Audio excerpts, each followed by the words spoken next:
রায়হান রাফির নতুন web film মায়া সম্প্রতি ওটিটি প্ল্যাটফর্মে মুক্তি পেয়েছে। মানবিক অনুভূতি নির্ভর এই চলচ্চিত্র।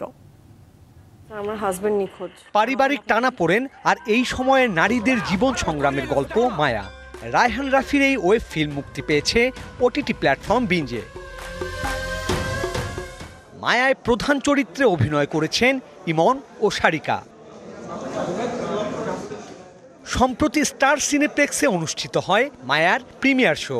আয়োজনে উপস্থিত ছিলেন নির্মাতা ও কলাকুশলীরা। জানান মায়ায় কাজ করার অভিজ্ঞতার কথা।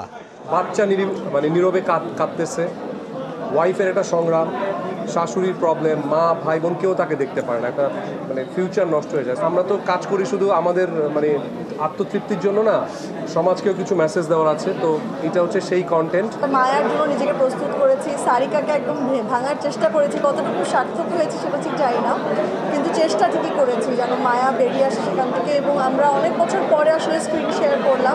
নির্মাতা রায়হান রাফি জানান তুফানের পর মায়া নির্মাণের গল্প।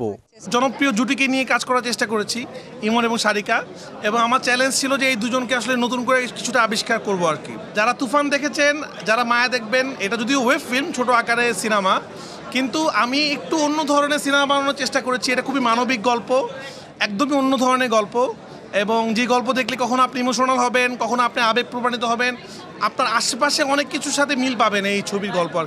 শুধু নির্মাতা ও কলাকুশলীরাই নয়, মায়া দেখতে উপস্থিত ছিলেন বিদ্যা সিনহা মিম, দিঘি ও সুব্রতদের মতো তারকারাও। নেপথ্য যারা ছিল তারা সবাই মায়া দিয়ে আজকে যারা আমরা দর্শক ছিলাম।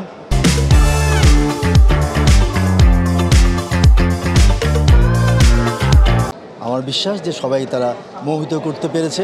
ইমন ভাইয়াকে অনেকদিন পর নিউ লুকে দেখেছি, তো এটা একটা বিষয়। এবং আমি ফার্স্ট ট্রেইলার দেখে ইমন ভাইকে ফোন করে বলেছিলাম যে তোমাকে একদম অন্যরকম লাগছে। Sourav Appa, DBC news, Dhaka.